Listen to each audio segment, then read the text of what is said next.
Trabaho naman tayo. Tower.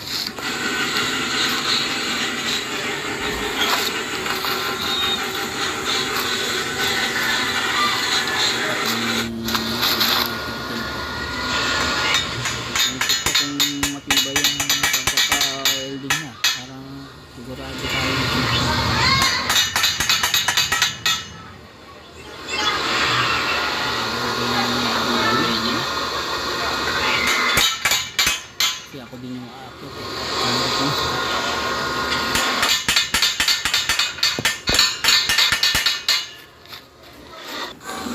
Ito na yung paglalagyan namin ng natin ito lang. Paano kaya ito? Taas na nakapuno. Babakyan natin yung mga signal.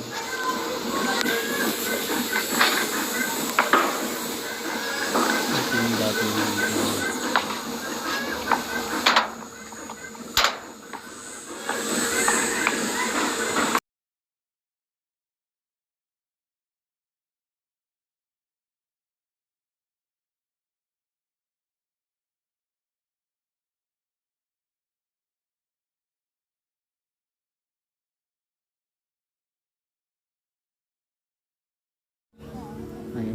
ito yung dating setup niya na 10 feet lang.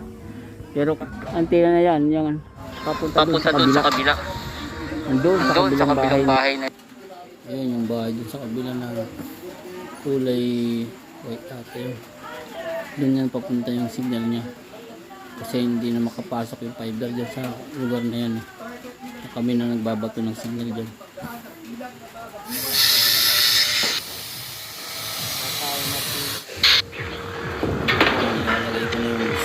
May kabit ito madali din kasi apat na kanto.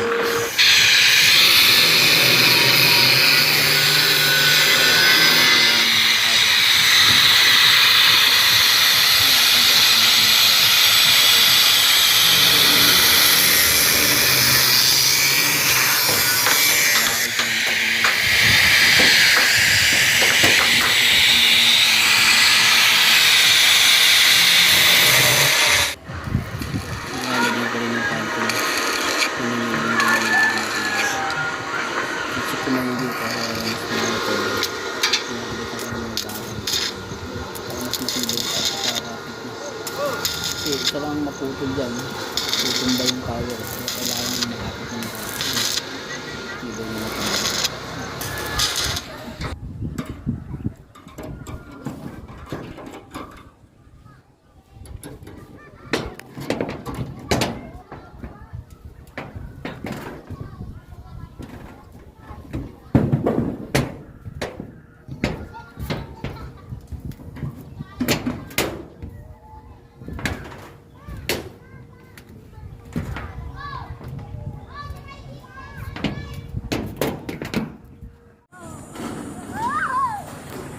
Parang tabingi ah.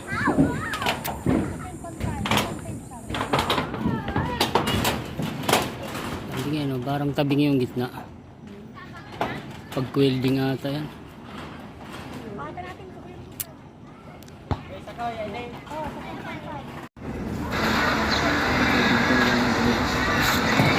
Mabigat, kaya kasi hindi na pwede yung hawakan yung pinadulo ng bakal niya. Para itaas yung pinaka-pinaka. Mahirapan na kami sa pinaka-ulit. Mabigat mo. Mabigat mo. Delikado. Ito na kasi yung mga tao ito. Para ibigay mo sa dulo. Ayan. Kung makakita nyo. Tulak mo isa para tutok din sa pinaka-dulo. Kasi hindi mo kayang tusok ng isang kamay eh. Tapos nasa taas pa ako, mahirap, delikado talaga. Kaya ito na yun, yung pinakahuling ilalagay ko yung pagkakabitan ng mga antena. Yan na yung pinakahuli niya. Bali may apat na direction niya. Ito na ikakapit lahat ng bawat antena kung saan nakaposyon. Nasa ang taas nito nasa ano kasi bali ang isang tubo nasa 30 feet 10 feet So tatlo ito, bali 30 feet, hindi pa kasama yung base niya na nasa 2 feet plus pa yung sa bahay mula pababa, wala pa yun, dun lang yung sa tatlong tubo na kinabit plus pa yung pinaka head niya. Medyo mababa lang ito kasi kumpara sa ibang mga tower, kaya medyo ang tubo na ginamit ko maliit lang. Pero pag mas mataas na ito, kailangan mo ng mas malaking tubo na nito, hindi pwedeng ganyan kaliit. Pero napakabigat na at napakalaki na nagastos niya. Medyo mahal na ang gagastos niya. Ang ganyan kalaki na. Ang ganda ng langit, makikita mo. Ang ganda. Kaya namin din ito binuo. Dahil yung kinabit namin mga fiber dun is nagkaputol-putol na. Kaya dito na namin pinadaan sa taas, dito sa kabila. So may dati na kaming mga linya dun ng mga fiber. Dahil lagi napuputol, nakakadaan ng mga malaking crack. Puro maintenance na lang. Pero itong dating nilagay namin na isa lang, hindi kami nagme-maintenance. Kaya ginawa namin, dito na naman lahat inilagay. Mas less maintenance siya kaysa yung fiber.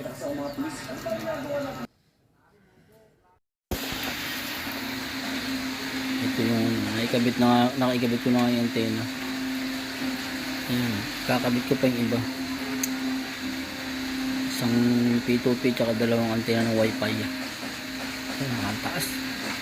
Ayan yung mga babatuhan namin. Ito yung pang P2P nya. Ayan yung mga babatuhan namin nasa kabila. Yung mga signal. Yun, kita mo, palayan yung bounce, yung ano niya, tatawirin niya.